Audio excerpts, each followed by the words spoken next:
Hello friends, इस video में आप देखेंगे चैप्टर 2 के आंकिक प्रश्न। ठीक है, तो चैप्टर 2 अभी कंप्लीट हुआ है। इसी के साथ में तुरंत आपको आंकिक प्रश्न के सॉल्यूशन बता रहा हूँ। सॉल्यूशन में थोड़े आधे अधूरे बताऊँगा। कैलकुलेशन आपको खुद करनी होगी और कहीं भी कोई डाउट हो, कोई आंसर नहीं आया तो आप मुझसे व्हाट्सएप ग्रुप पर शेयर कर सकते हैं। ठीक है, या आप पर्सनल मैसेज भी कर सकते हैं व्हाट्सएप पे। तो पहला जो न्यूमेरिकल है वो लेके चल रहा हूँ मैं फर्स्ट। तो पहला न्यूमेरिकल अगर आप गौर से देखें तो मैं पढ़ रहा हूँ, देखो। किसी बंद पृष्ठ में प्रवेशित फ्लक्स 400 न्यूटन मीटर स्क्वायर पर कूलाम है तथा निर्गत विद्युत फ्लक्स 800 न्यूटन मीटर स्क्वायर पर कूलाम है। बंद पृष्ठ द्वारा परिबद्ध आवेश का मान कितना है? तो मैंने आपको बताया था कि प्रवेशित फ्लक्स को ऋणात्मक लेते हैं और निर्गत फ्लक्स को धनात्मक लेते हैं। तो प्रवेशित फ्लक्स φ1 400 है तो इसको तो -400 लिखेंगे।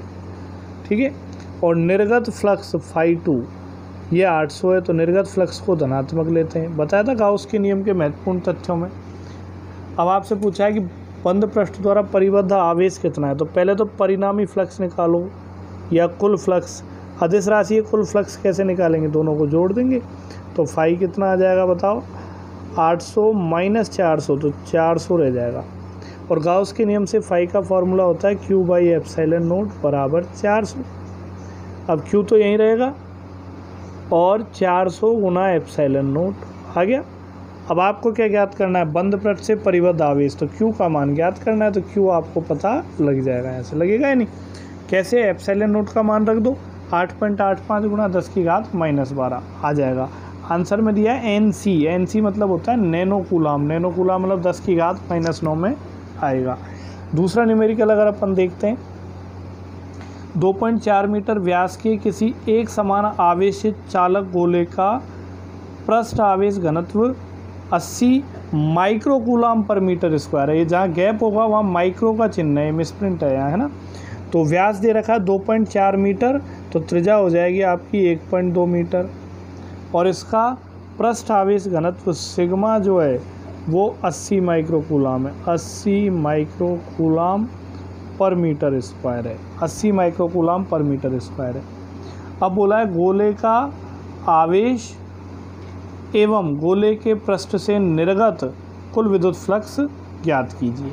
ठीक है, तो देखो गोले का आवेश निकालें तो आवेश कैसे निकालेंगे? सिग्मा क्या बताया था? पृष्ठ आवेश घनत्व एकांक क्षेत्रफल पर वितरित आवेश Q/A, यही फार्मूला होता है, बराबर 80। और माइक्रो कूलाम को कूलाम बदलें तो 10⁻⁻6। और A गोले का क्षेत्रफल कितना होता है? गोले का त्रिज्या दे रखी है तो 4πr² आ जाएगा, तो बराबर 80 गुणा 10⁻⁻6। अब 4πr² इधर गुणा हो जाएगा तो Q का मान निकल के आएगा 80 गुणा 10⁻6 गुणा 4πr²। ये निकल के आएगा या नहीं बताओ? और Q का मान यदि ये निकल के आता है तो ये हमने आवेश ज्ञात कर लिया, एक आंसर आ गया। इसमें त्रिज्या का मान रख दो, त्रिज्या कितनी है? 1.2 मीटर। पाई का मान 3.14, इसको हल करें तो Q का मान आपके पास निकल के आ जाएगा। ठीक है, कुछ एक आध क्वेश्चन के आंसर मिसप्रिंट हो सकते हैं, अगर वो मैच ना हो तो आप व्हाट्सएप ग्रुप में डालें, मैं आपको कंफर्म करके बता दूंगा कि वो मिसप्रिंट है या फिर आपका गलत आया है। ठीक है, तो आवेश तो आ गया। अब बोला है कि इस गोले से निर्गत कुल विद्युत फ्लक्स ज्ञात करो। तो कुल विद्युत फ्लक्स गाउस के नियम से कैसे ज्ञात करेंगे? फाई बराबर गोले के अंदर परिबद्ध आवेश और बटे ε0 Q/ε0। तो Q का मान यहाँ से निकाल दिया, ये यहाँ रख देंगे और ε0 का मान रखेंगे, भाग लगाएंगे तो आपके पास फाई निकल के आ जाएगा। तो ये आपके पास दूसरा आंसर आ गया। बोला आया है नहीं? आप खुद सॉल्व करें। कैलकुलेशन नहीं बताऊँ क्योंकि काफ़ी टाइम लगेगा वीडियो में, है ना। ठीक है, अब लेते हैं अपन न्यूमेरिकल नंबर 3। थर्ड देखो, एक बिंदु आवेश Q एक A मीटर भुजा वाले घन के केंद्र पर, घन की एक कोर पर और घन के एक तल पर रखा है। घन से संबद्ध कुल विद्युत फ्लक्स तथा घन के प्रत्येक फलक से संबद्ध कुल विद्युत फ्लक्स की गणना कीजिए। ये थोड़ा हाइपोथेटिकल क्वेश्चन है, आपको इसमें एज्यूम करना पड़ेगा। तो एक बिंदु आवेश Q वो A मीटर भुजा वाले घन के केंद्र पर रखा है। तो पहले घन बनाता हूँ मैं। ये मैंने एक घन बना दिया, देखो आप ध्यान से। मान लें कि ऐसा एक घन है ये। अब इस घन की भुजा A है और इसके केंद्र पे बीचों बीच में एक आवेश रखा हुआ है Q आवेश। तो घन के केंद्र पे एक आवेश रखा है Q, ठीक है। अब बोला है पहला केस ले रहे हैं। पहला केस कहाँ है, जब आवेश कहाँ रखा है बताओ, केंद्र पे रखा है। पहला वाला आवेश केंद्र पर रखा है। तो घन से निर्गत कुल विद्युत फ्लक्स और घन के प्रत्येक पृष्ठ से निर्गत कुल विद्युत फ्लक्स ये ज्ञात करना है। तो घन से संबद्ध कुल विद्युत फ्लक्स फाई घन से संबद्ध कुल विद्युत, तो गाउस के नियम के अनुसार ये एक बंद पृष्ठ हो गया। Q आवेश एक बंद पृष्ठ में है। बंद पृष्ठ किसी भी आकार का हो, गोलाकार, घनाकार, बेलनाकार, जो बंद पृष्ठ में, तो बंद पृष्ठ से निर्गत कुल विद्युत फ्लक्स गाउस के नियम के अनुसार उस पृष्ठ द्वारा घेरे गए आवेश का 1/ε0 गुना होता है। तो पहले का आंसर आ गया कि घन से निर्गत कुल विद्युत फ्लक्स होगा Q/ε0। इसी में पूछा है कि एक फलक से निर्गत कुल विद्युत फ्लक्स, और बताओ। तो एक फलक क्या होता है, इस घन में ऐसे 6 फलक होते हैं ये, तो इनमें से किसी एक फलक से कितना विद्युत फ्लक्स निर्गत होगा। तो पूरे घन से कितना विद्युत फ्लक्स निर्गत है, इतना, और पूरे घन में कितने फलक होते हैं, 6 फलक। तो 6 फलकों से निर्गत विद्युत फ्लक्स Q/ε0 है। तो एक फलक से कितना होगा, फलक से, तो एक फलक से निर्गत विद्युत फ्लक्स हो जाएगा Q/6ε0। सभी फलकों से समान समान विद्युत फ्लक्स निर्गत होगा। तो 6 फलकों से पूरे घन से निर्गत विद्युत फ्लक्स गाउस के नियम के अनुसार Q/ε0 है। पूरा घन मतलब 6 फलकों से निर्गत विद्युत फ्लक्स Q/ε0 है। तो एक फलक से निर्गत विद्युत फ्लक्स कितना हो जाएगा, तो 6 भागों में डिवाइड हो जाएगा। तो एक फलक से कितना आ जाएगा, Q/6ε0। तो पहले आंसर में मिसप्रिंट है, पहले के 2 आंसर आ रहे हैं। घन से निर्गत जो आएगा वो Q/ε0 आएगा, जबकि बुक में Q/6ε0 लिखा है, तो गलत है। और फलक वाला सही है Q/6ε0।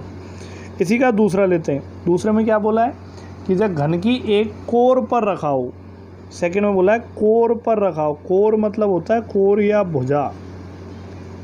तो घन की एक भुजा पर रखा हो, तो जब आवेश को घन की भुजा पर रख दिया जाए तब उस घन से निर्गत विद्युत फ्लक्स और उस घन के प्रत्येक फलक से निर्गत विद्युत फ्लक्स कैसे निकाले, देखो आप। जैसे हमने एक घन मान लिया, ये एक घन है। अब घन की किसी एक भुजा पर रख देते हैं अपन, यहाँ पे। जैसे मान लो इस भुजा पे एक आवेश रख दिया, यहाँ पे Q आवेश। अब आपको ज्ञात करना है इस घन से कितना विद्युत फ्लक्स निर्गत हो रहा है और इसके प्रत्येक फलक से कितना विद्युत फ्लक्स निर्गत हो रहा है। तो कैसे पता करें, बड़ा आसान तरीका। सबसे पहले गाउस का नियम लगाते हैं। तो गाउस का नियम बंद पृष्ठ में लगता है। आवेश किसी बंद पृष्ठ के द्वारा घेरा गया होना चाहिए। ऊपर वाले में आवेश बंद पृष्ठ के अंदर था, यहाँ देखा जाए तो आवेश बंद पृष्ठ के अंदर नहीं है, इसकी सतह पर है, जो बाहर से भी दिखाई दे रहा है। अंदर होने का मतलब है कि अगर उसे बाहर से देखा जाए तो वो ना दिखे, है ना। तो अगर ये बंद पृष्ठ के अंदर नहीं है तो एक बंद पृष्ठ की आप कल्पना करेंगे। कैसे करेंगे, तो जिस आकार का आपको ये पृष्ठ दे रखा है उसी आकार के अन्य पृष्ठ और लेने, चाहे कितने भी ले लो। उन पृष्ठों की सहायता से इसे बंद करो। तो कैसे बंद करें, देखो आप, अगर एक घन इसके बराबर में लगा दें, यहाँ ऐसे,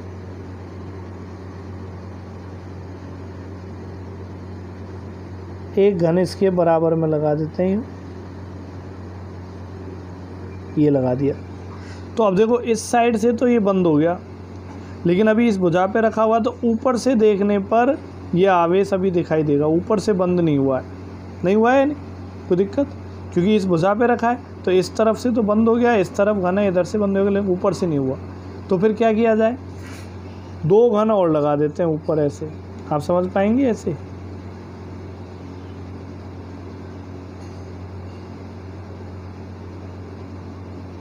ऐसे।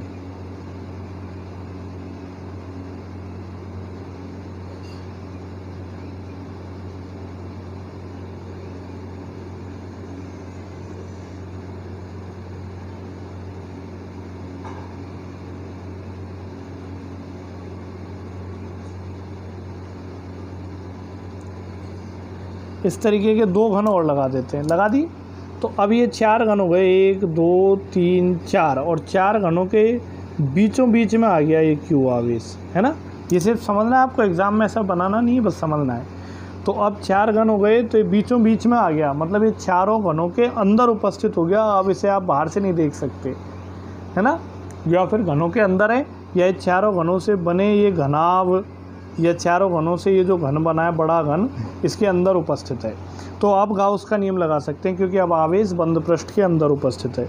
तो बंद पृष्ठ के अंदर गाउस के नियम के अनुसार बंद पृष्ठ के अंदर यदि क्यू आवेश उपस्थित है, तो इस पूरी आकृति से, ये जो नई आकृति बनी है 4 घनों को मिलाकर, तो 4 घनों से बनी आकृति, 4 घनों से बनी आकृति, तो 4 घनों से निर्गत कुल विद्युत फ्लक्स गाउस के नियम के अनुसार कितना होना चाहिए, Q/ε0।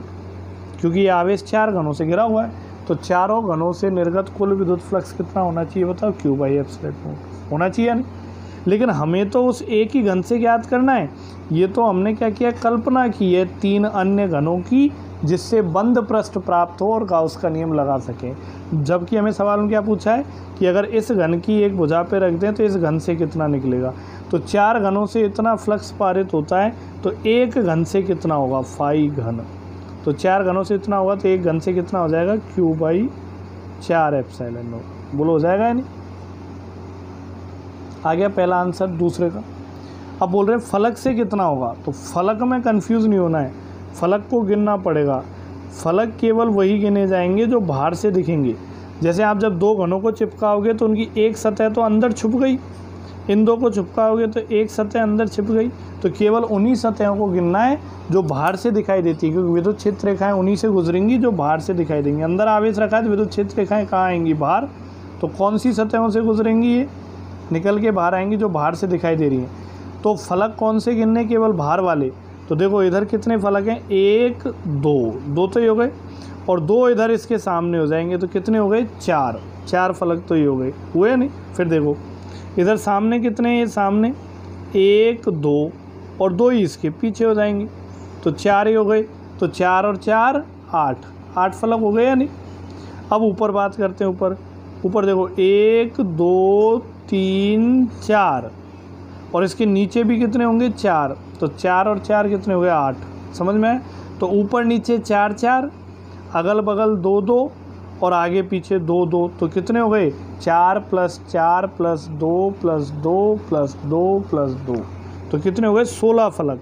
तो मतलब पूरे 16 फलकों से, मतलब 4 घनों से, मतलब पूरी बंद आकृति से या पूरे 16 फलकों से निर्गत कुल विद्युत फ्लक्स गाउस के नियम के अनुसार इतना है। तो एक फलक से कितना होगा, Q/16ε0। बोलो होगा या नहीं। ये जब Q आवेश रखा है तो इस पूरी बंद आकृति से निर्गत कुल विद्युत फ्लक्स कितना है बताओ, Q/ε0 गाउस के नियम के अनुसार। और ये कितने फलकों से गुजर रहा है, 16 फलकों से। तो 16 फलकों से गुजरने वाला विद्युत फ्लक्स इतना है, तो एक फलक से कितना हो जाएगा, Q/16ε0। ठीक है। इसी में जो थर्ड क्वेश्चन आता है, तो थर्ड क्वेश्चन आपको क्या कहता है, इसी का थर्ड तो थर्ड का थर्ड क्या कहता है आपको, कि घन के एक तल पर रख दिया जाए। अब जैसे अपन ने ये एक घन बनाया और अब की बार आवेश को कहाँ रख दिया बताओ, घन के एक तल पर रख दिया, घन के एक तल पर। जैसे मान लो इस साइड वाले तल पर, ये सब तल होते हैं, फलक जो होते हैं इन्हीं को क्या बोला जाता है बताओ, तल। तो तल पे रख दिया, एक फलक पे रख दिया Q आवेश। बोलो रख दिया या नहीं, तल पे रख दिया, फलक पे रख दिया अपन ने Q आवेश। बोलो रखा या नहीं। अब क्या किया जाए, एक घन और लगा दिया जाए, एक घन और लगा दिया जाए ऐसे, क्योंकि ये बंद नहीं है, बंद पृष्ठ के अंदर नहीं है, बंद पृष्ठ के अंदर नहीं, इधर से देखो बाहर से दिखेगा। तो बंद पृष्ठ के अंदर बंद करने के लिए एक और घन अपन यहाँ लगा देंगे। अब देखा जाए तो ये दोनों घनों के अंदर पैक हो गया। देखो इधर से भी अंदर है, इधर से भी अंदर है, इधर से भी अंदर है। तो इसको बंद पृष्ठ में पैक करना है, क्योंकि गाउस का नियम बंद पृष्ठ के लिए लगता है। तो ये हमने एक और घन की कल्पना की। अब बताओ ये बंद पृष्ठ, ये घनाभाकार पूरा जो बंद पृष्ठ बना है, तो किसी भी बंद पृष्ठ से गुजरने वाला कुल विद्युत फ्लक्स गाउस के नियम के अनुसार Q/ε0 हुआ है। हमसे पूछा है इस घन से गुजरने वाला कितना है। तो ये जो कुल विद्युत फ्लक्स है कितने घनों से गुजर रहा है, 2 घनों से गुजर रहा है। तो एक घन से कितना होगा, तो 2 घन से गुजरने वाला विद्युत फ्लक्स इतना है, तो एक घन से कितना हो जाएगा Q/2 एप्सिलॉन नॉट, बोलो हो जाएगा नहीं। और दूसरा पूछा है एक फलक से कितना गुजरेगा। फलक केवल कौन से लेने, जो बाहर से दिखाई देते हैं। अब देखो यहाँ ये जो बीच वाला फलक है, ये इसका ये वाला फलक और इसका ये वाला फलक, ये तो अंदर रह गए, ये तो छुप गए, तो विद्युत क्षेत्र रेखाएं बाहर ही तो निकलेंगी। तो कौन कौन से फलकों से निकलेंगी, 1 2, पीछे हो जाएंगे 2, ऊपर हो जाएंगे 2 और नीचे हो जाएंगे 2, और एक इधर और एक इधर। तो देखो 2 और नीचे 2 4, आगे 2 और पीछे 2 4, तो 4 और 4 कितने हो गए 8, एक इधर तो 10। तो 10 फलकों से गुजरने वाला कुल विद्युत फ्लक्स कितना है, Q/ε0। तो एक फलक से गुजरने वाला विद्युत फ्लक्स कितना हो जाएगा, Q/10 ε0। समझ आया, एक फलक से गुजरने वाला विद्युत फ्लक्स कितना हो जाएगा, Q/10 ε0। बोलो समझ आया है नहीं। आगे लेते हैं इसी प्रकार। तो अगले में आप देखेंगे क्वेश्चन नंबर 4। क्वेश्चन नंबर 4 क्या कहता है, देखो आप, एक गोले के केंद्र से 20 सेमी दूरी पर विद्युत क्षेत्र की तीव्रता 10 वोल्ट पर मीटर है। केंद्र से 20 सेमी की दूरी पर, गोले की त्रिज्या 5 सेमी। आप समझ पा रहे हो, त्रिज्या तो 5 सेमी है, कैपिटल R से लिख देते हैं त्रिज्या को, ये तो 5 सेमी है। और केंद्र से 20 सेमी की दूरी, केंद्र से दूरी हो गई 20 सेमी। तो गोले की त्रिज्या तो 5 सेमी है और दूरी 20 सेमी है, मतलब जैसे गोला बनाए तो इसकी त्रिज्या तो 5 सेमी और गोले के केंद्र से 20 सेमी की दूरी पर, तो 20 सेमी की दूरी मतलब हम केंद्र के बाहर आ गए, बाहर गोले के बाहर आ गए। तो 20 सेमी की दूरी पर स्थित किसी बिंदु पर, यहाँ पर P बिंदु पर विद्युत क्षेत्र की तीव्रता 10 वोल्ट पर मीटर है या नहीं। तो केंद्र से 8 सेमी की दूरी पर विद्युत क्षेत्र की तीव्रता ज्ञात करो। तो 20 सेमी की दूरी पर कोई बिंदु P है और मान लो यहाँ से 8 सेमी की दूरी पर कोई बिंदु Q है, ये 8 सेमी की दूरी पर ऐसा मान लें। अब गोले की त्रिज्या तो 5 ही सेमी है, तो 8 सेमी की दूरी पर लेंगे तो ये भी कहाँ आएगा बताओ, गोले के बाहर, ठीक है। तो 8 सेमी की दूरी पर विद्युत क्षेत्र की तीव्रता निकालें। अपन लेते हैं P बिंदु पर विद्युत क्षेत्र की तीव्रता। तो आपको पढ़ाया था किसी गोले के किसी आवेशित गोले के बाहर विद्युत क्षेत्र की तीव्रता का फॉर्मूला क्या होता है, KQ/r², यही बताया था, या R1 बोल दो, R1²। P बिंदु पे निकाल रहे हैं तो दूरी कौन सी लिखेंगे, 20 सेमी। और अगर Q बिंदु पर ज्ञात करें, Q बिंदु पर, तो Q बिंदु पर कितना होगा, Q बिंदु पर ये भी गोले के बाहर है, तो बाहर के लिए फॉर्मूला होगा KQ/ दूरी क्या हो जाएगी चेंज, R2²। अब इसको सरल करने के लिए, आसान बनाने के लिए इन दोनों समीकरणों का आप लगा दो, बताओ भाग। तो दोनों का भाग लगा दें, तो भाग लगाएंगे तो EP/EQ बराबर, देखो KQ से KQ कैंसिल, ये पलट जाएगा, R2²/R1²। सही है ना। अब आगे हल करेंगे आप ऐसे ही। तो P बिंदु पर विद्युत क्षेत्र तो आपको दे रखा है, इधर करता हूँ मैं, इस तरफ देखना है यहाँ से। P बिंदु पर विद्युत क्षेत्र दे रखा है, कितना है बताओ, P बिंदु पर 20 सेमी की दूरी पर, सवाल में दिया है 10 वोल्ट पर मीटर। तो विद्युत क्षेत्र का मात्रक न्यूटन पर कूलम भी होता है, वोल्ट पर मीटर भी होता है, यहाँ वोल्ट पर मीटर दिया है। तो P बिंदु पर विद्युत क्षेत्र 10 हो गया। Q बिंदु पर विद्युत क्षेत्र की तीव्रता हमें नहीं पता है, ये ज्ञात करनी है, 8 सेमी की दूरी पर ज्ञात करनी है। और R1 और R2 कौन से, देखो P के लिए R1 माना है तो P की दूरी 20 सेमी, और Q के लिए R2 माना है तो Q की दूरी हो गई 8 सेमी। तो R2 का मान तो 8 हो गया और R1 का मान 20, तो यहाँ रख दो। R2 का मान रख देंगे 8² और R1 का मान रख देंगे 20²। अब कैसे हल किया जाए बताओ, कर लोगे अब आगे। तो क्रॉस मल्टीप्लाई करना है, 10/EQ बराबर 8×64/400। अब क्रॉस मल्टीप्लाई कर लो तो Q बिंदु पर विद्युत क्षेत्र प्राप्त हो जाएगा, जो कि 8 सेमी की दूरी पर स्थित बिंदु पर विद्युत क्षेत्र होगा। तो ये न्यूमेरिकल नंबर 4 फिनिश।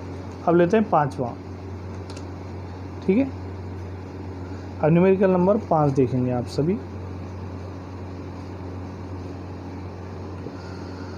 तो 5वें में आप देखेंगे, न्यूमेरिकल नंबर 5 में देखो, एक अनंत रेखीय आवेश 2 सेमी दूरी पर 9 × 10⁴ न्यूटन पर कूलम का विद्युत क्षेत्र उत्पन्न करता है। 2 सेमी की दूरी पर, दूरी दे रखी है 2 सेमी, मीटर में बदलो तो 0.02 मीटर, एम के इस पद्धति में करें, और इतना विद्युत क्षेत्र उत्पन्न कर रहा है। विद्युत क्षेत्र दे रखा है आपको 9 × 10⁴ न्यूटन पर कूलम। तो रेखीय आवेश घनत्व का मान ज्ञात कीजिए, लैम्बडा, रेखीय आवेश घनत्व लैम्बडा का मान ज्ञात करना है। तो विद्युत क्षेत्र का फॉर्मूला क्या बताया था, क्या है, अनंत रेखीय आवेश। तो अनंत रेखीय आवेशित तार, इसके कारण विद्युत क्षेत्र का फॉर्मूला बताया था 2K λ/r। देखिए आपने पिछले वीडियो, 2K λ/r। तो ई का मान तो दे रखा है 9 × 10⁴, 2 ऐसे ही रहेगा। के का मान कितना दे रखा है, के का पता होना चाहिए आपको, 9 × 10⁹, और लैम्बडा हमें ज्ञात करना है। आर का मान कितना दे रखा है, 0.02। कुछ भी नहीं है, बड़ा आसान है, ये इधर मल्टीप्लाई में आ जाएगा और ये डिवाइड में आ जाएंगे, लैम्बडा आपको मिल जाएगा। क्वेश्चन नंबर 6 की बात यदि अपन करें तो क्वेश्चन नंबर 6 में देखो आप, एक चित्र बना रखा है कि 10 सेमी भुजा के किसी वर्ग के केंद्र से ठीक 5 सेमी की ऊंचाई पर, देखो कोई एक वर्ग बना रखा है यहाँ, 10 सेमी भुजा का एक वर्ग है ये, ठीक है, ये 10 सेमी भुजा का एक वर्ग है ये।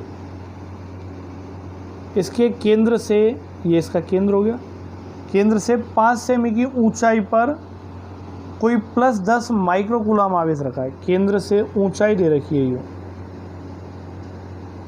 ये 5 सेमी की ऊंचाई पर मतलब 3D डायग्राम है, ऐसे बना हुआ है यूं लंबवत, समझ पा रहे हैं आप यूं, लेकिन ऐसे बना नहीं सकते तो यूं दिखाया मैंने आपको, ठीक। तो कोई आवेश रखा है यहाँ पे, आप तो क्यू मान लें, जो कि 10 माइक्रो कूलम है, क्यू आवेश रखा है। तो इसके कारण इस वर्ग से गुजरने वाले विद्युत फ्लक्स का परिमाण क्या होगा, इसके कारण वर्ग से गुजरने वाले विद्युत फ्लक्स का परिमाण क्या होगा, ये आपको पता करना है। तो कैसे पता करेंगे, देखो जब भी विद्युत फ्लक्स ज्ञात करना हो तो गाउस के नियम से यदि करें, तो गाउस के नियम से जब ज्ञात करेंगे तो हमें बंद पृष्ठ की कल्पना करनी होगी, क्योंकि ये जो आवेश है वो बंद पृष्ठ में होना चाहिए, और बंद पृष्ठ ऐसा होना चाहिए जो सममित हो, और ज़्यादातर कोशिश करो कि जो पृष्ठ दे रखा है उसी प्रकार के पृष्ठों को मिला के बनाओ।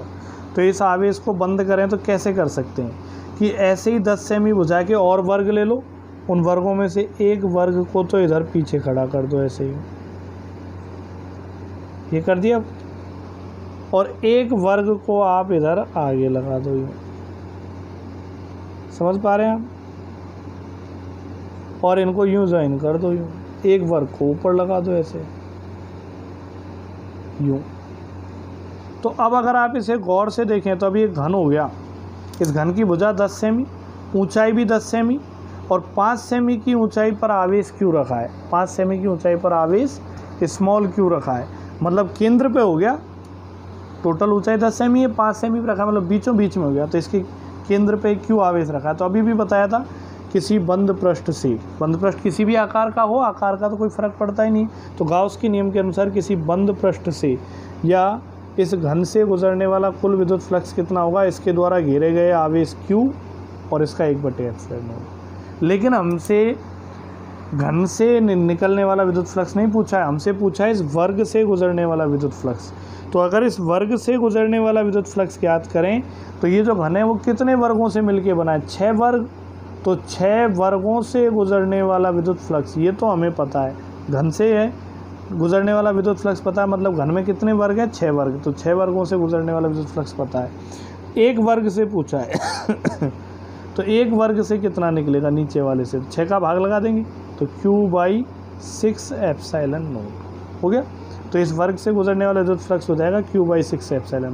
Q का मान दिया 10 माइक्रो कूलम, माइक्रो कूलम को कूलम में बदल लें 10⁻⁻6, सही है नहीं, और 6 ऐसे ही ε0 का मान दिया 8.85 × 10⁻12। हल करें, आंसर आपको मिल जाएगा। तो ये था क्वेश्चन नंबर 6।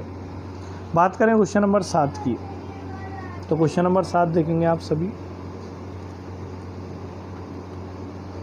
ठीक है। देखो आप क्वेश्चन नंबर 7 में देखो, एक धातु की प्लेट का क्षेत्रफल 10 मीटर स्क्वायर है। प्लेट को 10 माइक्रोकूलम आवेश दिया गया है। प्लेट के निकट बिंदुओं पर विद्युत क्षेत्र का मान कितना है। देखो, एक धातु की प्लेट है, धातु की प्लेट का मतलब हो गया चालक प्लेट। इसका क्षेत्रफल दे रखा है 10 मीटर स्क्वायर, दिया है ना। ओके, प्लेट को 10 माइक्रोकूलम आवेश दिया है, क्यू आवेश दे दिया 10 माइक्रोकूलम। प्लेट के निकट बिंदुओं पर विद्युत क्षेत्र का मान, तो ये धातु की पट्टिका हो गई, मतलब चालक पट्टिका हो गई, हुई है नहीं। तो किसी चालक पट्टिका के कारण विद्युत क्षेत्र, इसका फॉर्मूला बताया था, E बराबर सिग्मा बाई एप्सिलॉन नॉट बताया था। तो E बराबर सिग्मा, सिग्मा का मान पता है आपको, सिग्मा क्या होता है, पृष्ठ आवेश घनत्व, Q बाई ए। तो सिग्मा की जगह आप Q बाई ए लिख सकते हो, यहाँ लिखें तो Q बाई ए लिखोगे तो हो जाएगा ऊपर Q और नीचे एप्सिलॉन नॉट, तो पहले ही था और ये। अब इनके मान रख दें आप, तो Q का मान कितना है 10 माइक्रोकूलम, तो 10 गुणा 10 की घात -6, एप्सिलॉन नॉट 8.85 गुणा 10 की घात -12 और क्षेत्रफल दिया 10 मीटर स्क्वायर। अब हल कर सकते हो आप, 10 की घात देखो 10 से 10 गया, इसको ऊपर ले जाओ तो 10 की घात कितनी हो जाएगी बताओ, 6 हो जाएगी या नहीं। ऊपर ले जाएं तो 10 की घात हो जाएगी 6 और 8.85 का भाग लगाना है, पॉइंट हटा दो, ऊपर कितना आएगा 100, तो 100 में भाग लगा तो 0 पॉइंट, वो 1000 हो गया, 1000 में कितनी बार जाएगा बताओ, एक बार, 885, तो बचेगा 115, 115 बचेगा। 115 में फिर लगाओ आप भाग 1150, तो भी एक बार जाएगा, ठीक है। तो 0.11 गुणा 10 की घात 6 यह आएगा वोल्ट पर मीटर। लेकिन अगर आप बुक में देखोगे तो बुक में आंसर आएगा 5.65, तो आंसर ये मिसप्रिंट है। क्यों?